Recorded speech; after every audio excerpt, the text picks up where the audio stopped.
5, 4, 3, 2, 1.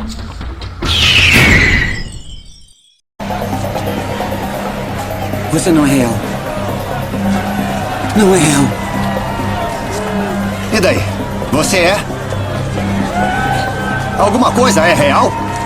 Olha só isso. Olha só. Um mundo feito de fantasia, emoções sintéticas na forma de comprimidos, guerra psicológica na forma de propagandas, químicas de alteração da mente na forma de comida, seminários de lavagem cerebral na forma de mídia, bolhas controladas isoladas na forma de redes sociais. Real? Quer falar sobre realidade? Não vivemos em nada remotamente parecido com isso desde a virada do século. A gente desligou, tirou a bateria, comeu um saco de transgênicos enquanto jogamos o restante na lixeira, sempre em expansão da condição humana. Vivemos em grandes marcas, registradas por corporações, construídas com números bipolares, subindo e descendo em displays digitais, nos hipnotizando para o maior sono que a humanidade já viu. Tem que cavar bem fundo, garoto. Antes de encontrar alguma coisa real, vivemos no reino da mentira. Um reino em que viveu por tempo demais. Então não me diz que eu não sou real. Sou tão real quanto o hambúrguer de carne do seu Big Mac. Quanto a você, Elliot, eu sou muito real. Estamos todos juntos agora, quer goste ou não.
Isto é a construção.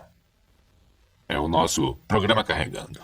Podemos baixar qualquer coisa, de roupas a equipamentos, armas, treinamentos simulados, qualquer coisa de que necessite. Estamos dentro de um programa de computador? É tão difícil de acreditar? As roupas diferentes, os plugs nos braços e na cabeça sumiram. Seu cabelo mudou. Sua aparência agora é o que chamamos de autoimagem residual. É a projeção mental do seu eu digital. Isto não é real? O que é real? Como se define real? Se você se refere ao que pode sentir, cheirar, provar e ver, então real são apenas sinais elétricos interpretados pelo seu cérebro. Este é o mundo que você conhece. O mundo como ele era no final do século XX. Ele existe hoje apenas como parte de uma simulação neurointerativa que chamamos de Matrix. Você tem vivido em um mundo de sonho. Este é o mundo como existe hoje.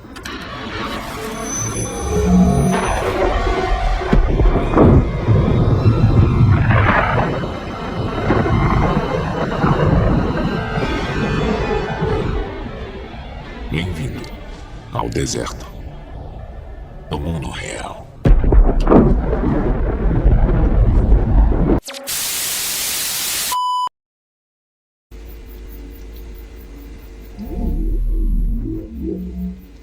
Já teve um sonho, Neo, que parecesse realidade? E se não conseguisse acordar desse sonho? Como saberia a diferença entre o mundo dos sonhos e o mundo real? E se você acordasse um dia e descobrisse que tudo que você sempre tomou como certeza não é exatamente o que parece? O que você pensou que era realidade é na verdade uma simulação. Uma muito complexa e sofisticada ilusão em que você vive dentro. Até a própria matéria sólida não é mais real do que a rocha que você pegaria em um sonho. E não apenas você está vivendo em uma simulação, mas está sendo gerada por um sistema que você pode contatar com sua mente. E na verdade mudar a própria simulação. De fato, hackear o universo. O que você iria fazer para mudar o mundo? Bem, recentes descobertas científicas estão fortemente sugerindo que este é o caso, que nós vivemos dentro de uma simulação, e que nós, como observadores, temos um poder demonstrável sobre ela. Nós estamos na verdade participando na criação da realidade que nós vivemos. Espere, nós estamos realmente vivendo em uma simulação? Bem, esta é a conclusão que físicos e cosmólogos têm chegado. E embora esta ideia teria sido ridicularizada no passado recente, está agora sendo levada muito a sério. Experimentos de ponta de física têm produzido alguns resultados muito estranhos, resultados que dizem que nosso universo não é uma realidade objetiva, mas que está na verdade emergindo de algo mais. Algo não físico, e além dos nossos sentidos. Na era digital, ciência está começando a ver uma correlação entre nosso mundo e o mundo da realidade virtual. Matrix está em toda parte. Está à nossa volta. Mesmo agora, nesta sala aqui. Você a vê quando olha pela janela ou quando liga a televisão.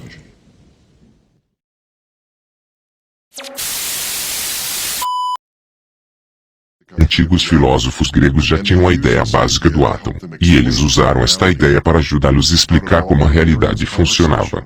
Dentre todas suas várias conversas, várias visões muito diferentes emergiram. Essas visões são melhor expressadas nas obras de Platão e Demócrito. Demócrito construiu sua filosofia de materialismo na suposição que átomos são eternos, indestrutíveis, e são as únicas coisas que realmente existem. todas as outras coisas existem, disse Demócrito, apenas porque elas são compostas por átomos. Seguindo esta lógica leva você a acreditar que consciência é um produto de um processo físico no cérebro. Esta é uma suposição filosófica sobre a qual Isaac Newton, Charles Darwin e a maioria dos cientistas ocidentais ainda muito recentemente construíram suas obras em cima. Platão construiu sua filosofia de idealismo na suposição de que a estrutura básica subjacente de tudo não é o átomo, mas formas mentais abstratas que determinam as propriedades de um objeto. Platão acreditava que ideias são mais fundamentais que objetos. Por exemplo, uma esfera perfeita. O ideal existe apenas como uma forma mental abstrata, ou ideia. Qualquer esfera que nós vemos no mundo, como uma bola de basquete, é simplesmente uma aproximação da esfera ideal. Seguindo esta lógica você vai chegar a acreditar que consciência é primária e dá origem a toda a matéria e processo físico. Em outras palavras, tudo começa com consciência, e há uma mente por trás do que nós experienciamos como matéria. Em grande parte da mesma forma que quando você sonha, sua mente está criando uma experiência física para você enquanto você dorme. Como você pode ver, essas filosofias são mutuamente exclusivas, e são de fato opostas. Ambas não podem ser verdade. Cada mente dá origem à matéria, ou matéria dá origem à mente. É um debate muito antigo. Mas a ciência tem finalmente aproveitado o poder suficiente para resolvê-lo de uma vez por todas. A hipótese científica que nosso mundo é virtual, ou como um sonho, tem sido explorada em profundidade por muitos cientistas incluindo o Dr. Brian Whitworth. Ele tomou as duas visões opostas, uma sendo o materialismo, que nosso universo é inteiramente físico, existe em si por aí, e não precisa de nada de fora para explicar ele.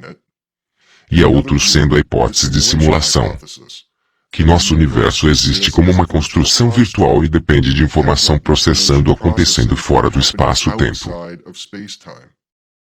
Dr. Whitworth olhou para todos os fatos que têm sido reunidos a partir de resultados de experimentos e perguntou que visão melhor serve esses fatos. Após uma análise aprofundada, sua conclusão foi que os dados muito melhor se ajustam à hipótese de simulação. Estamos dentro de um programa de computador? Cientificamente, o nosso universo simplesmente faz mais sentido quando visto como uma construção virtual emergente de consciência, em vez de simplesmente matéria existindo independentemente da mente. Isso não é real? O que é real? Como se define real? A análise começa no início, com o Big Bang. Este bem estabelecido modelo cosmológico demonstra que espaço-tempo foi criado por um evento único bilhões de anos atrás, e expandido no que nós vemos ao nosso redor hoje. Quase todos os cientistas concordam que nosso universo começou a existir em um ponto no passado distante. Da visão materialista que nosso universo é tudo o que existe, como uma realidade objetiva independente. O fato de que o Big Bang veio do nada é muito difícil de explicar. Como poderia tudo vir do nada? Mas se você olhar para o universo como uma construção virtual, o modelo Big Bang funciona perfeitamente. Mundos virtuais sempre começam com um fluxo de informação de um estado zero, já que eles precisam dar a partida inicial. Cada vez que um jogo de computador se inicia, um Big Bang ocorre da perspectiva do jogo. De dentro do próprio mundo virtual, a criação sempre vem do nada. Porque antes dele iniciar, não há espaço ou tempo como definido pelas regras desse mundo virtual.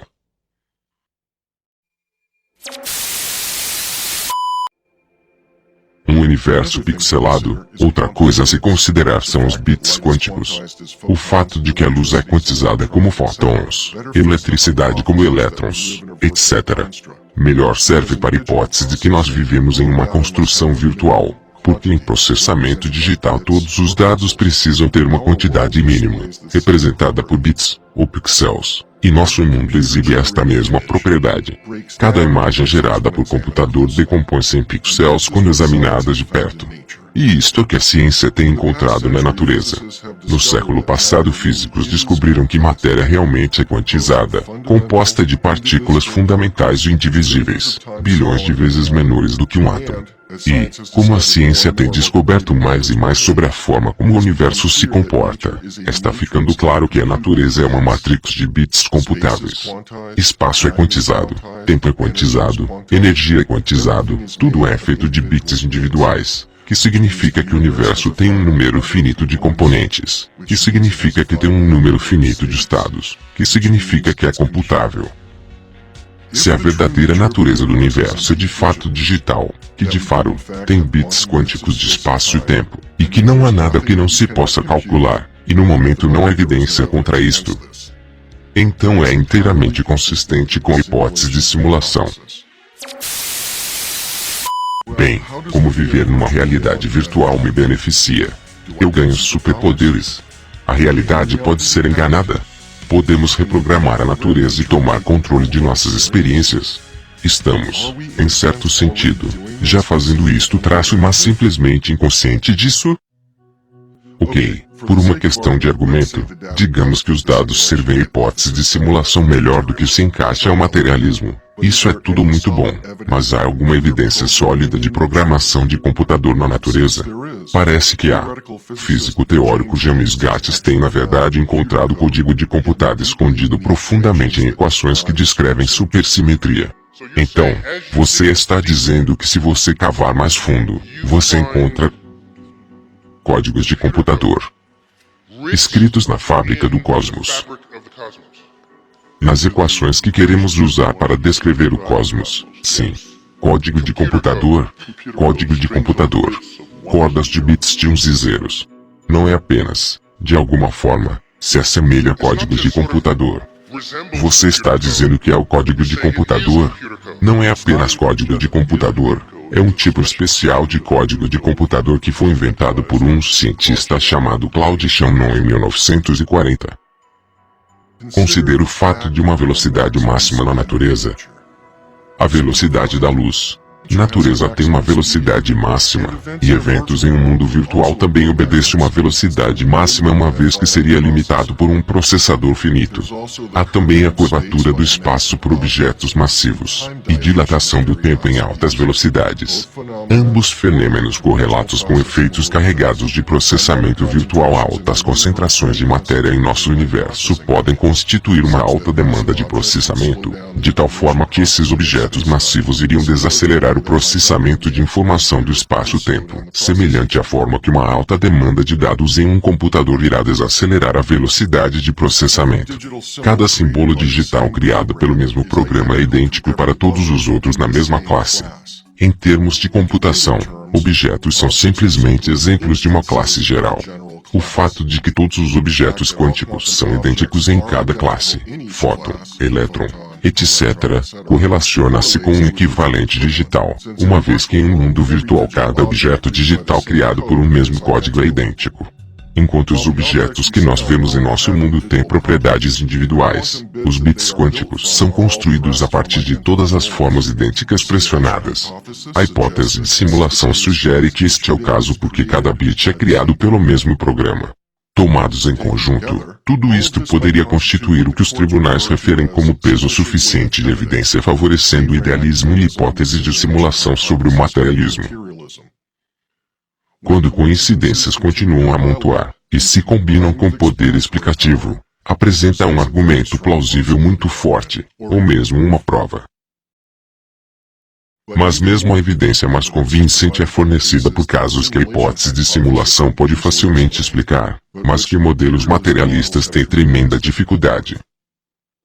Um desses tais casos é a não localidade.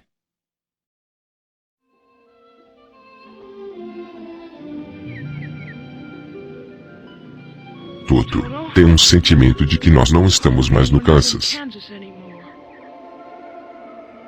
Para o materialismo ser verdadeiro, e o mundo existir independentemente da mente, o conceito de localidade é necessário. Isto significa que para objetos interagirem, eles precisam estar em estreita proximidade. Isto é que Albert Einstein acreditou por quase sua vida toda. Para entender emaranhamento quântico e não localidade, nós devemos dar uma olhada na vida de Einstein e seu papel no desenvolvimento da mecânica quântica. Em 1905, cavalos ainda se misturavam com carros nas ruas. Jacob era o maior novato da liga, e Albert Einstein era um funcionário de baixo escalão no escritório de patentes na Suíça. Esse ano, em seu tempo livre, ele escreveu 4 notáveis artigos científicos. O primeiro estabeleceu o fóton como a partícula associada com a luz, antecipando muitos anos de entendimento da luz como um fenômeno puramente ondulatório. Ele usou esta nova descrição da luz para explicar o efeito fotoelétrico. Em outro artigo ele provou matematicamente a existência de átomos, algo que era ainda debatido naquela época, e ele na realidade calculou seu tamanho. Ele introduziu sua teoria especial de relatividade, que descreve como o movimento pode afetar a passagem do tempo, e então com igual mc ao quadrado, ele estabeleceu a relação fundamental entre matéria e energia. Isso explica o que fazer sobre brilhar. Ele foi tão longe à frente de seu tempo que ninguém jamais reconheceu sua realização. Isto é até esse homem, Max Planck, o maior físico teórico na Europa naquela época, e o editor do jornal Annalen Physik ler o artigo que Einstein tinha apresentado descrevendo luz como constituída de fótons. Planck enviou um assistente ao escritório de patente para buscar Einstein. Este reconhecimento ajudou para que o jovem Albert fosse aceito na Universidade de Zuriche. Max Planck fez muitas contribuições importantes e duradouras para o campo da física, mas talvez sua maior descoberta foi Einstein.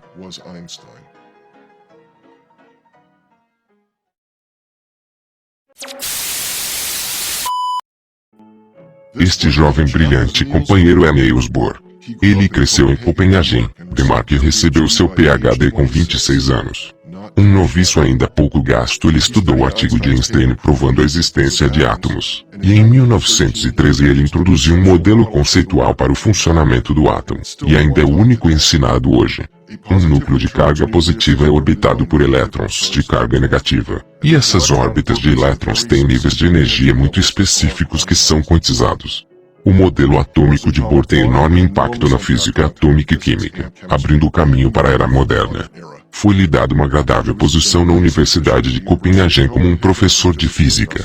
Enquanto isso, Einstein tinha se tornado um membro da Academia Prussiana de Ciência e um professor de física na Universidade de Berlim. E ele publicou mais alguns artigos. Em um deles ele responde a velha questão por que o céu é azul. Ele resolveu o problema examinando os efeitos cumulativos de espalhamento da luz por moléculas individuais na atmosfera. Apenas mais um dia no escritório.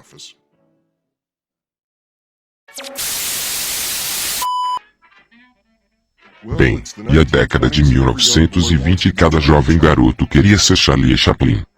Este queria ser um cientista. Seu nome é Werner Heisenberg. Você talvez esteja familiar com seu famoso princípio Prime certeza que impõe limites rígidos à investigação empírica. Em 1925 ele introduziu um conceito conhecido como mecânica matricial, em uma tentativa de explicar como energia é absorvida pelos átomos. Ele fez isto descrevendo átomos não como objetos físicos reais, mas como matrizes matemáticas que evoluem ao longo do tempo. Mecânica matricial era coisa muito radical, e não parecia muito com a física tradicional. Niels Bohr aceitou as ideias de Heisenberg como válidas, mas outros físicos, incluindo Einstein, pensavam neles como uma moda passageira que iria desaparecer uma vez uma teoria melhor foi encontrada. Heisenberg se tornou um professor, e começou a espalhar suas próprias ideias. Este é Erwin Schrödinger. Em 1926 ele estava ensinando física na Universidade de Zuriche, onde Einstein tinha obtido seu PhD. Ele escreveu um artigo introduzindo mecânica ondulatória como uma alternativa para a mecânica matricial de Heisenberg. Foi Schrödinger quem primeiro afirmou que duas partículas poderiam ser emaranhadas, e que elas iriam se comportar como um sistema, como uma coisa, mesmo se elas forem separadas no espaço. Isto significa que qualquer interação com, observação ou medida de uma das partículas emaranhadas iria causar um efeito instantâneo na outra, mesmo em grande distância através do espaço, e incluindo a distância infinita no espaço. Isto é o que ficou conhecido como não localidade. Para a maioria dos físicos, que foram afinal completamente investidos em uma visão de universo materialista. Isto era realmente inaceitável, e simplesmente não poderia ser verdade, mesmo se todas as equações funcionassem. Eles só precisavam colocar suas cabeças juntas e descobrir o que realmente estava acontecendo com esta nova moda de onda e mecânica matricial. Einstein tomou interesse particular neste problema porque era ele quem tinha deixado este gênio fora da garrafa com seu fóton e teoria quântica da luz.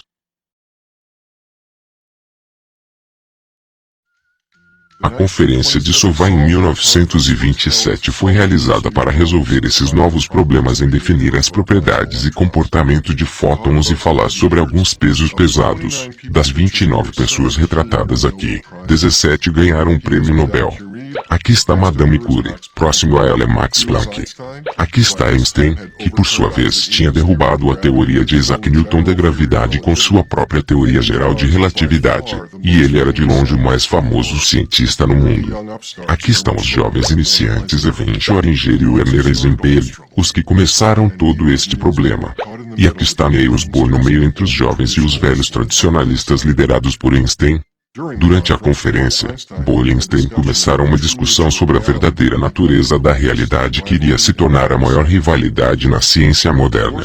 A posição de Bohr era que as novas teorias quânticas iriam provar ser verdade, que elas eram o caminho para o futuro, mas Einstein insistia que isso era impossível, que a teoria quântica simplesmente não poderia ser uma descrição correta do universo.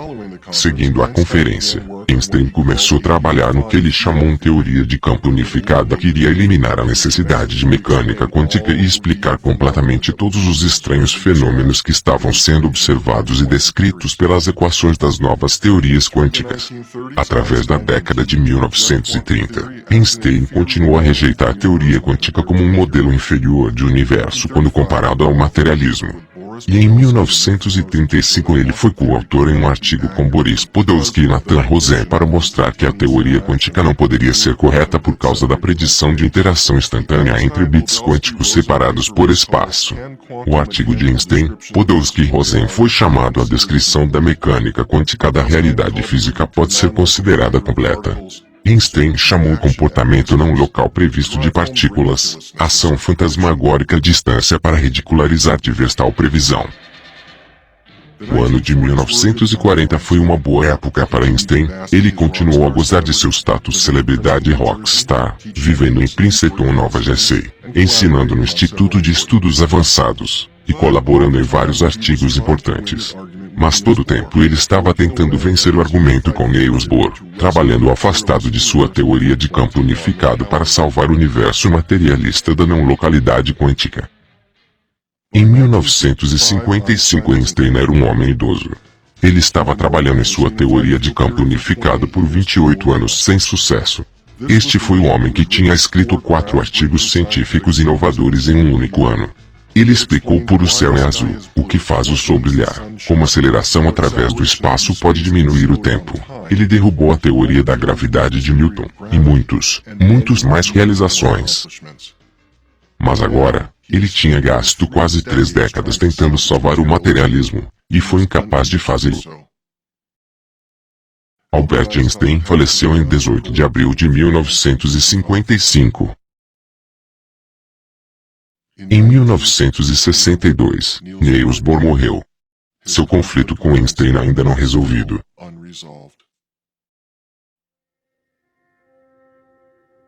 Então, em 1964 o físico irlandês John Bell propôs seu famoso teorema. É muito inteligente e matematicamente baseado na maneira de testar e provar de uma forma ou outra quem está certo. Fazendo o experimento seriam necessários alguns equipamentos muito especiais. Levaram 18 anos para esta tecnologia se tornar disponível, e em 1982 o físico Alain Aspect os reuniu e executou o experimento. Os resultados confirmaram que a não localidade era realmente real, o que Schrödinger tinha chamado de emaranhamento, e foi defendido por Bohr mas ridicularizado por Einstein, era uma propriedade fundamental da natureza. correspondência instantânea pode ser vista entre duas partículas que estão separadas por distância ilimitada no espaço. E isto somente faz sentido se o mundo é uma construção virtual. Em um mundo virtual, distância não limita a correspondência, uma vez que todos os pontos em uma simulação estão na mesma distância em relação à fonte da simulação. Por exemplo, em um jogo de computador todos os pontos na tela estão na mesma distância em relação ao processador, e o mesmo efeito pode ser visto em nosso mundo. Se nosso universo é uma simulação projetada sobre uma tela tridimensional, então o seu processador estaria na mesma distância de todos os pontos no universo. Não localidade. Um dos maiores problemas na física é facilmente resolvido pela hipótese de simulação. Espaço parece ser uma ilusão criada pela construção virtual. Mas ainda mais estranho do que o espaço sendo uma ilusão, é o que a física quântica nos diz sobre a própria matéria.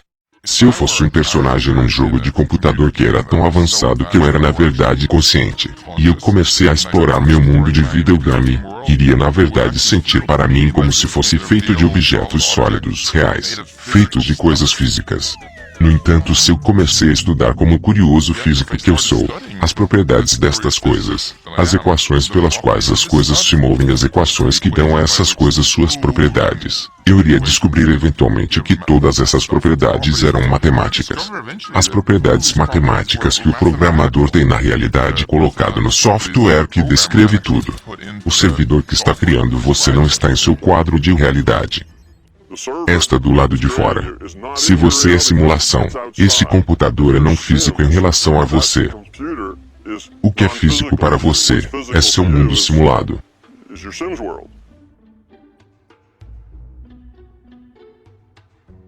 Antes da observação, matéria parece não existir.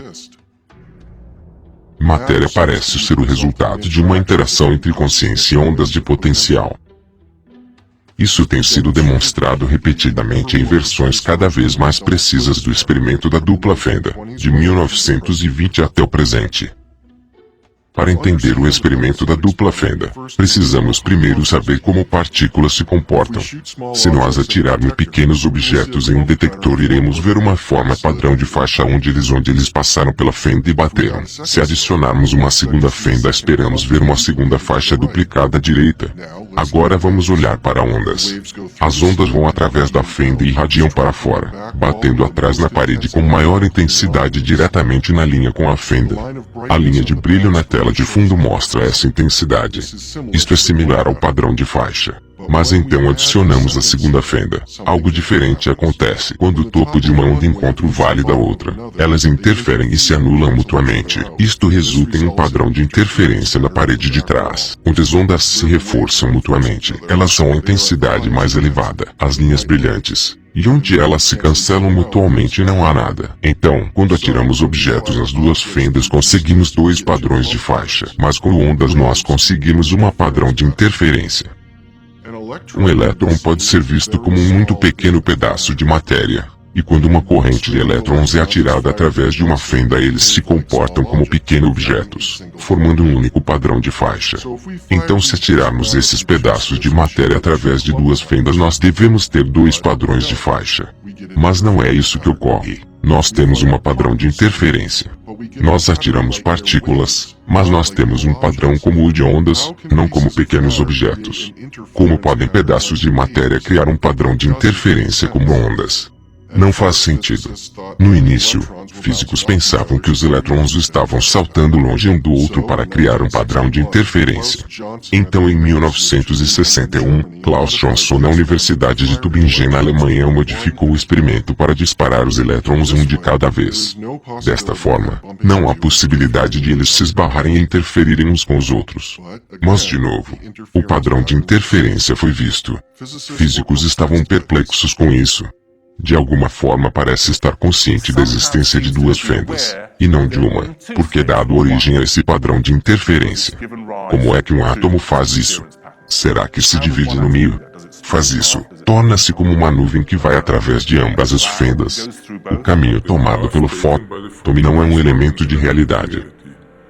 Não nos é permitido falar sobre o fóton passando através dessa ou daquela fenda. Também não estamos autorizados a dizer que os fótons passam por ambas as fendas. Todo este tipo de linguagem não é aplicável. Então, eles modificaram ainda mais o experimento para chegar ao fundo do mistério. Eles colocaram um dispositivo de medição em uma fenda para ver qual das partículas na realidade tinha passado.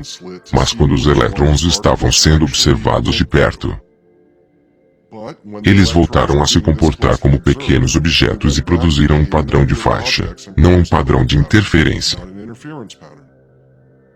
De algum modo, o ato de observação significava que ele só passou por uma fenda, e não duas. Os elétrons parecem decidir como se comportar como se eles estivessem conscientes de estar sendo observados. Como isto poderia possivelmente ser o caso? Poderia a presença de um observador consciente influenciar o experimento? Consciência é informação. É um campo de informação. São dados. Em 1978, o físico John Euler propôs uma nova maneira de fazer o experimento da dupla fenda que pode finalmente revelar o que realmente estava acontecendo. Ele propôs o que é chamado de experimento da escolha retardada, em que a decisão de se observar ou não as partículas não é feita até depois de eles terem passado pelas fendas, mas antes de eles terem batido no detector. Esta animação é altamente simplificada, mas você vai entender a ideia.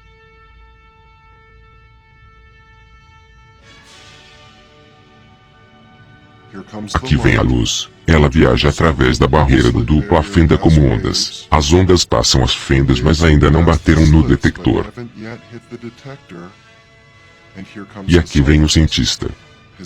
Seus olhos estão fechados, ele está retardando sua escolha de observar este experimento. E então,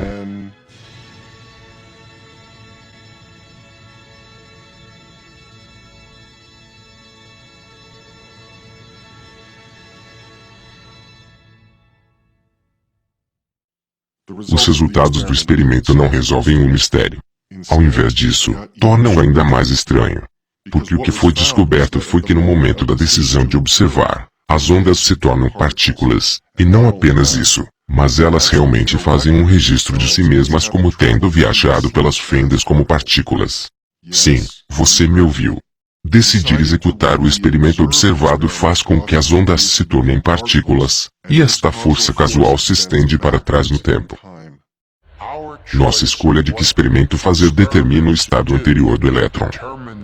Rodando o experimento não observado não causa este efeito. Running the experiment unobserved does not cause this effect.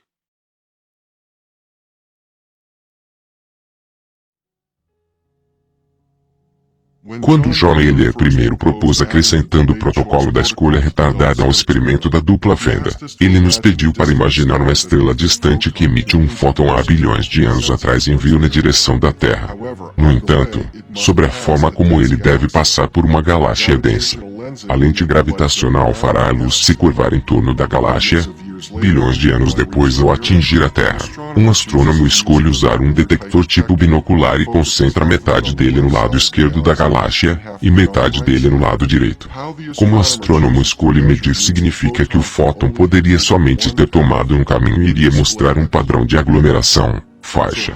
Então como nós escolhemos observar no presente determina como o fóton se comporta há bilhões de anos atrás. O que John Euler preveu foi confirmado pelo experimento.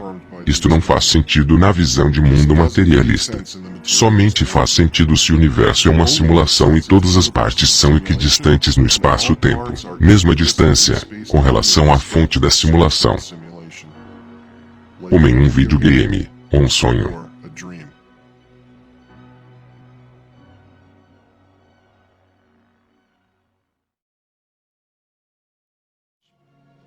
A força é o que dá energia seu poder. É um campo de energia criado por todas as coisas vivas. Nos rodeia e nos penetra. Mantém as galáxias unidas. Max Planck famosamente disse: não há nenhuma matéria como tal. Toda a matéria se origina e existe apenas em virtude de uma força. Devemos assumir por trás dessa força a existência de uma mente consciente e inteligente. Esta mente é a matriz de toda a matéria.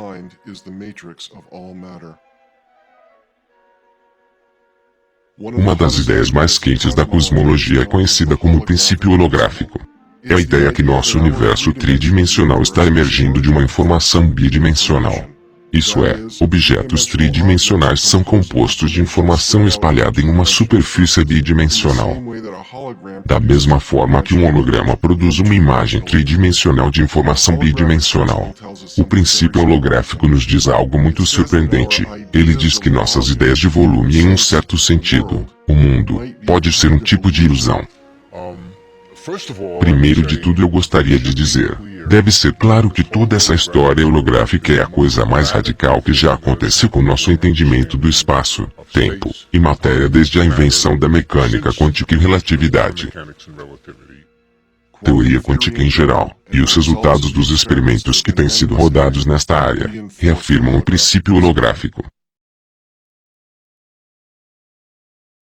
Existe algum teste que poderia cientificamente provar que o universo é uma construção virtual, e não materialista na natureza? Bem, você pode pensar que cientistas iriam ter esgotado as formas de fazer o experimento da dupla fenda, mas você pode estar errado.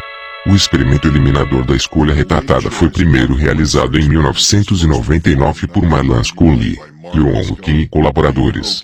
Dr. Kim foi consultado para garantir a exatidão desta apresentação.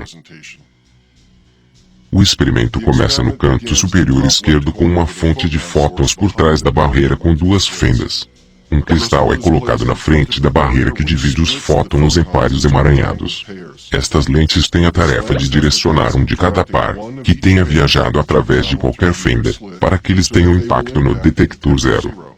Quando um fóton entrar pela primeira fenda, que é dividido em um par entrelaçado, uma delas opera através da lente em um detector zero, a segunda opera para baixo e é redirecionada pelo prisma em um espelho verde semi-prateado. Semi-prateado significa que eles permitem a luz passar em 50% das vezes. As outras 50% são refletidas. Assim, em média, a metade dos fótons são refletidos e batem no detector 4. A outra metade viaja, reflete um espelho completo e chega em outra meta de espelho. Eles podem viajar através dele e bater no detector 1, ou se refletido no detector 2. Fótons viajando pela segunda fenda também são divididos em pares, com um que viaja para baixo e é redirecionado pelo prisma. No primeiro meio espelho 50% são refletidos e batem no detector 3. Os outros viajam em linha reta e são refletidos no segundo meio espelho. 50% destes viajam e batem no detector 2. Os outros 50% são refletidos e batem no detector 1. Assim, todos os fótons que vieram da primeira fenda, no caminho vermelho, poderia somente bater nos detectores 1,2 e 4. Eles nunca podem chegar ao detector 3. Todos os fótons da segunda fenda, o caminho azul, podem somente bater nos detectores 1,2 e 3, mas nunca no detector 4. Assim, quaisquer fótons que atingem o detector 4 precisam ter viajado pela primeira fenda, e quaisquer fótons que atingem o detector 3 precisam ter viajado através da segunda fenda. Para fótons que atingem detectores 1 e 2, é impossível determinar de que fenda eles vieram, porque esses dois detectores podem ser alcançados a partir de qualquer caminho do vermelho ou azul. O caminho da sua origem real tem sido apagado pela configuração experimental. Assim, qual é a função do detector zero? Os resultados do experimento estão relacionados com o tempo que os fótons levam para viajar através do aparelho. Quanto mais curto o caminho, mais rápido o fóton chega ao detector, e o caminho mais curto é sempre para o detector zero. Assim, quando os fótons são divididos em apres, um deles é sempre registrado no detector zero primeiro, e em seguida com um atraso do fóton parceiro atinge um dos outros detectores. O contador de coincidência registra os resultados de todos os 5 sensores. Ele estabelece uma conexão entre as medidas no detector zero com os fótons parceiros que alcançam detectores de 1 a 4. Desta maneira, cada único fóton registrado no detector zero pode ser precisamente atribuído a um parceiro nos outros detectores. Vamos nos preparar para fazer barulho. Este confronto durou 2,500 anos rolando. E é para a memória de todos os povos e estão jogando para todo o universo. É Platão versus Demócrito. Idealismo versus materialismo. cabeça a cabeça. Ganhador leva tudo. Agora este aparelho pode se mover ao longo de um bom clipe. Então eles disparam uma enorme quantidade de fótons por aqui. Deixe o experimento rodar, recolha muitos dados, e então execute a análise.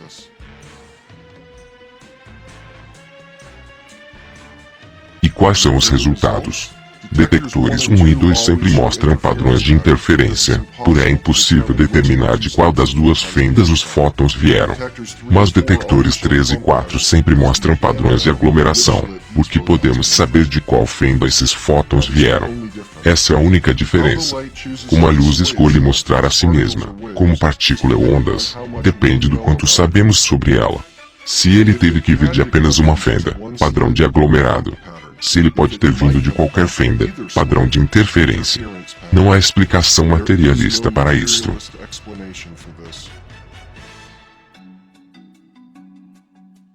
Mas ainda mais incompreensível é que os fótons sabem de antemão qual detector eles irão atingir. Como eles sabem isto? Por causa de como o gêmeo se comporta no detector 0. Porque o caminho para o detector 0 é o mais curto. Um dos registros de par divididos aqui primeiro, antes que seu gêmeo acabe em qualquer detector. E o que quer que registre no detector 0 sempre correlaciona com o local onde seu irmão gêmeo termina. Então se um dos pares atingem os detectores 3 ou 4, detector 0 sempre mostra um padrão de aglomeração.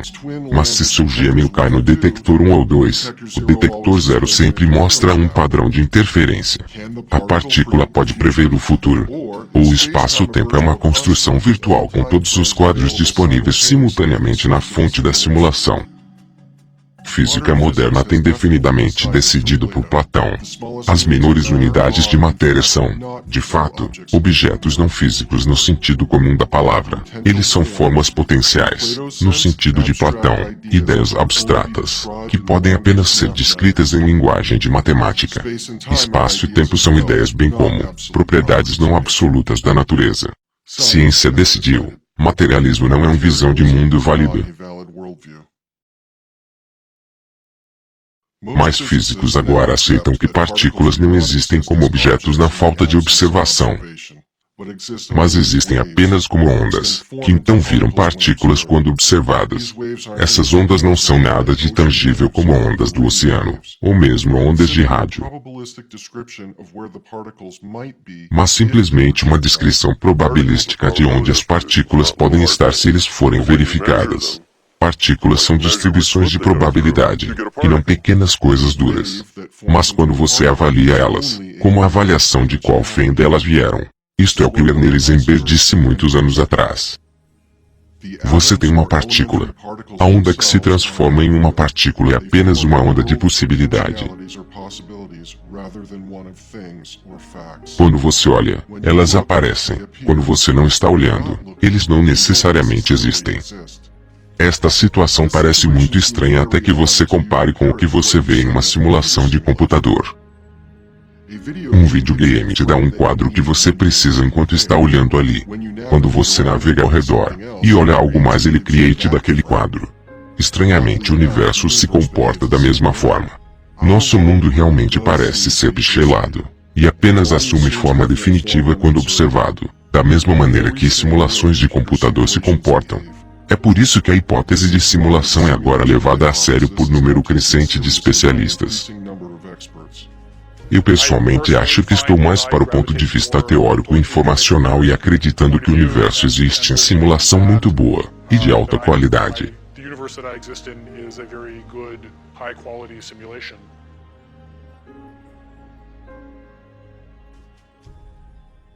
Algumas pessoas tentaram salvar a realidade objetiva e o materialismo afirmando que o reino quântico opera em um conjunto separado de regras que não se aplicam ao mundo macro de nosso dia a dia. Esta ideia é chamada macrorealismo. O cientista Leger de Gag propôs uma ideia similar ao teorema de Bell, conhecida como uma desigualdade para testar se existe um limite para os efeitos quânticos. Mas em 2011 um time liderado por Stephanie Simons e George Kner experimentalmente demonstrou violações na desigualdade de Leger-Gag, e esses resultados têm sido duplicados múltiplas vezes desde então, mostrando que macro-realidade emerge de uma realidade quântica. Assim você não pode separar os dois. Toda a realidade emerge da mesma fonte e opera pelas mesmas regras em todos os níveis. O experimento da dupla fenda tem sido com sucesso feito com grandes objetos tais como átomos, moléculas e mesmo buquebaus, estruturas esféricas feitas de 60 átomos de carbono. Cientistas estão atualmente projetando experimento para fazer isto com proteínas de tamanho médio e vírus. Entrelaçamento não local tem sido registrado entre pares de pequenos diamantes, chips de alumínio grandes o bastante para serem vistos com olho nu. Uma pequena pá de metal foi colocado em estado não local de superposição.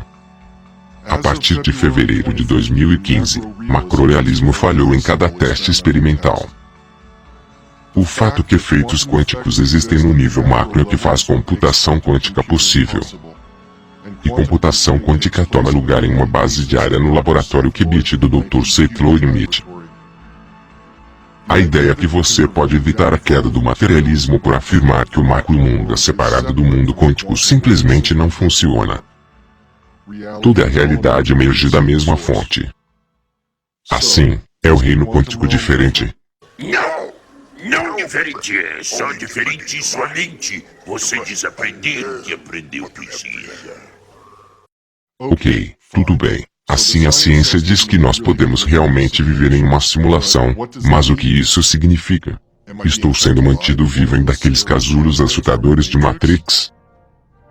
Meu cérebro está situado em um vidro em algum lugar com fios ligados a ele. Alguém está controlando meus pensamentos, sentimentos e sonhos. Porque tudo isto é tão misterioso e difícil de entender. Um criador não irá querer que eu saiba o que está acontecendo. O criador está com medo de mostrar suas verdadeiras intenções. Eles estão escondendo de nós? Por quê? Por que ele não se revela?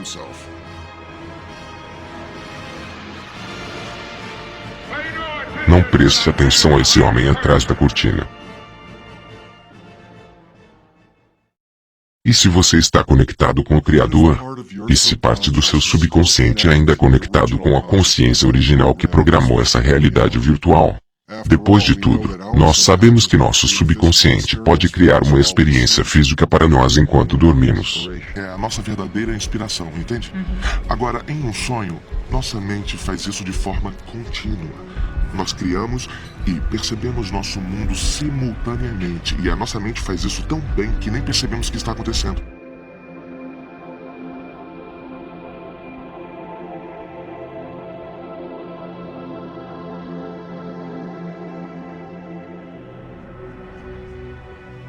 Eu não sei de um único cientista que iria discordar com a afirmação de que o mundo é extremamente engenhoso.